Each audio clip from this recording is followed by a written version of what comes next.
as somebody who's obviously fascinated by exercise anyway, and a sports scientist, I mean, surely this plays to some degree into your knowledge bank too, and is something that I suppose once you get your head round the fact that this is something you're going to have to manage on a daily basis, and once you take the emotion out of that, which I imagine is very, very difficult to do, actually you can apply so much of what you know and who you are as a person to helping you resolve it, can't you?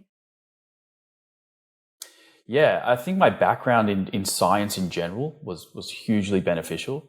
However, the kind of scary part is, despite being trained as a sports scientist and despite understanding a lot about human physiology, I knew nothing about diabetes. Like it's one of those conditions that unless you're living with it, you really don't understand how the nitty gritty of it. So even my dad, who's a surgeon and an eye specialist, my mum's a doctor too, my sister's a doctor, I've got doctors in the family. Wow. None of us understood diabetes until I was diagnosed with it. Like, I'm still discovering and learning things about it. It's just one of those conditions that you're not going to take the time to learn about if it doesn't affect you. But when it affects you or your family or your friends, then you start to really learn about this condition. So, but I do think that having a scientific background has helped me so much, even just researching. Like even that day that I did that workout that brought my blood glucose down into range, the first thing I did was try to figure out, like, what is the mechanism that allowed that to happen? Because it was such an incredible moment. I wanted to know, like, how did that happen? Where did the glucose go? Why was it in my bloodstream 1 minute and then after the workout it was somewhere else? So the mechanism is incredible. It's that when you contract your muscles, you get this opening of these like glucose gateways at each site that you're contracting. So if you're doing a full body workout and you're using all the big muscles in your legs and your arms and your whole body, the stimulation, so that stimulus of contracting the muscle opens these gateways that just allows glucose to flow into the muscle so that it can be stored as glycogen or burnt and used as energy. But if you don't contract your muscles, you can't open those glucose gateways. The only other way to open those gateways is to use insulin. So either injecting it, or if your body makes it, if your pancreas works, you secrete your own insulin, which will open the gateways. So you've got these two ways to open up these glucose gateways to the body. And I realized that for me, I'm going to have to lean a lot on the contraction of muscle to get the gateways open. And of course, using insulin as well. It's not just a substitute. I've got to use both, but leaning on that a little bit more has been something that's helped me, over the years, which is why I pretty much move my body all day, every day to just sensitize my body to insulin and to open these gateways so that it's easy to manage the diabetes. Yeah, I was going to say, what's been sort of the most surprising revelation that you have discovered about the condition? But I guess from what you've just said about exercise and the fact that you knew that you could really affect serious change by doing it, that's probably, a key thing, isn't it? Yeah, that's a huge one. But also the thing that I overlooked before, which is like the benefits of walking. That is something that has completely changed. Like if I didn't get diabetes, I don't think I would walk nearly as much. I realized that even just a 15-minute walk after a meal can just flatten the curve of that glucose spike considerably. Like it's unbelievable how well it works. And this mechanism, it works in everybody. Basically, everything I've mentioned so far, it works in everybody. It's not just for people with diabetes. So anyone with a normal, healthy, working pancreas, and maybe you have no glycemic issues, if you eat a higher carbohydrate meal and then go for a walk, you will see this like flattening of the glucose curve because it sensitizes your body to insulin and it gets those gateways sort of open. And then you just get this slower rise, and then it doesn't peak as high. It just sort of flattens off the top of it. So this is a tool that I've used. I use it all the time, but I also recommend it to everybody. If you can go for a little walk after a meal, it's probably going to do some good things for you. And then what about the nutrition? What does your daily diet look like? I know that you've experienced different versions of various diets which might be considered trendy or faddy. I mean, what are you sticking to? What have you figured out works best? Yeah, I've definitely experimented with multiple diets now. And the reason is because when I was diagnosed, the first thing I did was look for like a dietary solution. Like, can I manage my diabetes with, a certain way of eating? So I just went to Google and checked out what was there and what were people talking about. And the first thing that I came across was like a low carb paleo style diet, which when you step away from the standard Western diet towards a paleo low carb diet, it's pretty healthy. Like you're eating vegetables, you're eating mostly whole foods, real foods. The only things I wasn't eating, I avoided dairy and I avoided whole grains and legumes. So I was eating a little bit of fruit, a lot of vegetables, but I was eating a lot of meat, a lot of fish, eggs, those kinds of things. And I had some really good, years of great control eating a diet like that. My blood glucose levels were good. It's called an HbA1c, which is your 3-month average blood glucose. That was always really good. My insulin sensitivity, all of these biomarkers were great. And then I decided to try the next extreme version of that diet, which was the keto diet, which at first was really good for a couple of months. Again, I had these like flat blood glucose levels, low insulin requirements. I really felt like I know you can't do this, but at the time I felt like I was reversing my diabetes in a way. It felt like I was, stepping my way towards less and less insulin and really being able to just live kind of a normal life and eat foods without having to give insulin with every meal. But after a couple of months, I ran into some serious hurdles with that way of eating. And basically my insulin sensitivity got worse and worse, and I needed more and more insulin as the months went on. And, every time I woke up in the morning, my blood glucose was a little bit higher and a little bit higher until it was like, at least 2 times the normal range every morning. Wow.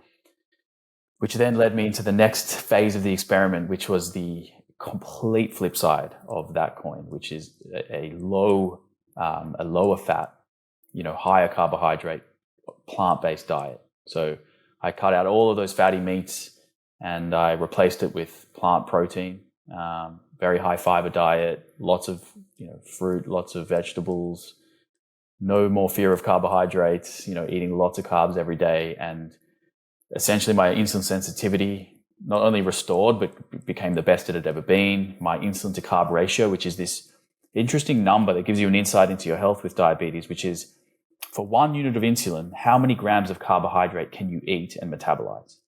And the less saturated fat that I was eating, the better that number was becoming. So I realized that saturated fat was actually impairing insulin sensitivity.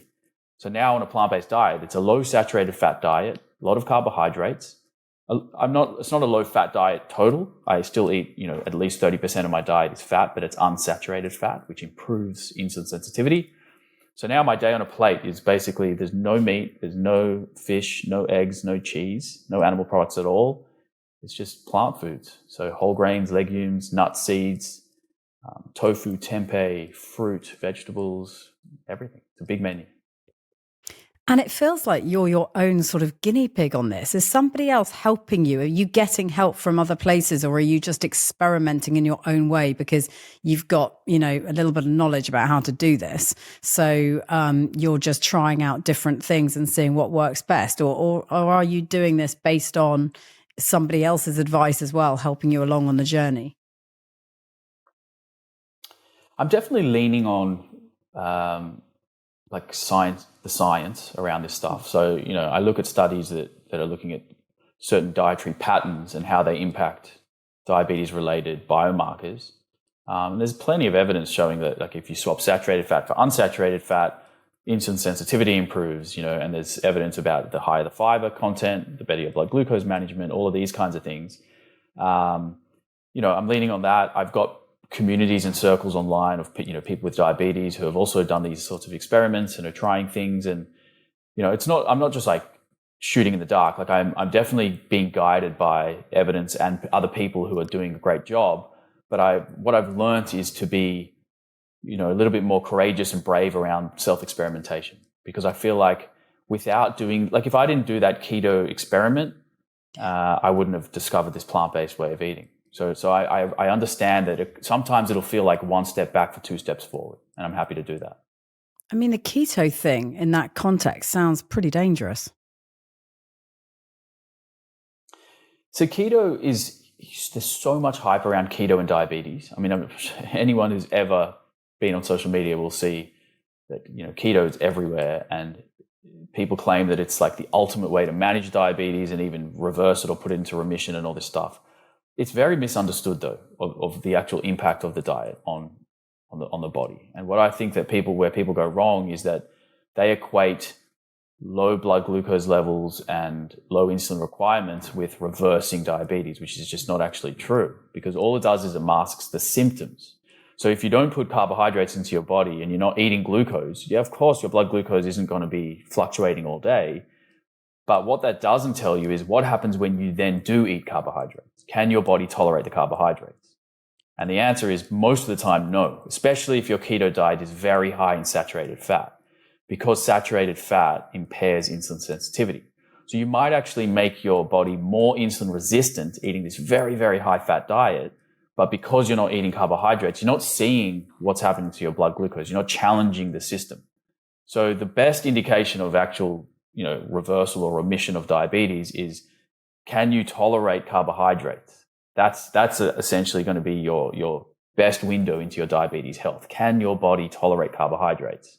So if you achieve very good blood glucose levels in the absence of carbs, you're not seeing the whole picture. But if you can achieve great blood glucose levels and normal insulin levels in the presence of carbs, then you're really testing the system and you can show whether or not you're improving your diabetes health. So it still is a solution. Like, some people can stick to a keto diet long term and they see that they've got these great biomarkers that, may help prevent certain long-term conditions associated with diabetes. So it can be a solution, but I just think it's a little bit of a Band-Aid solution. I don't think it's like a sustainable long-term solution for good health across the board. So if you're just focusing on diabetes health, yes, it can work. It can be a solution.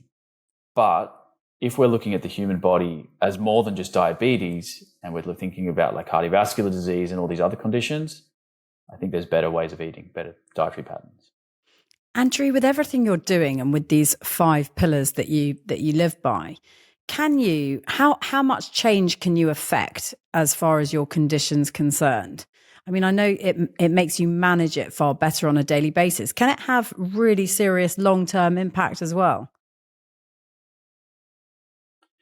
Yeah, I mean, diabetes, so it's never going away. You're definitely going to be living with type 1 diabetes forever. But what I find is that by trying to find a way of living, so a lifestyle through these 5 pillars, not only is my diabetes health the best it's been, but I feel like I'm improving my overall health in ways that I didn't even think were possible. That's why I say, and people think I'm like just making this up and I'm crazy, and I know it sounds strange, but like, I feel happier and healthier with diabetes than before, because I feel like I've found a blueprint for long-term health and wellness.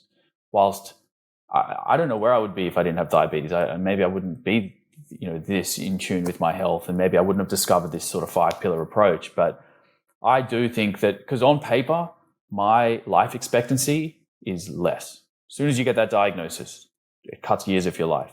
My risk of cardiovascular disease is higher than the average person. So my whole mission became, how can I get those years back? How can I offset the potential damage that this has caused by finding a way of living that can improve my life, maybe add years to my life?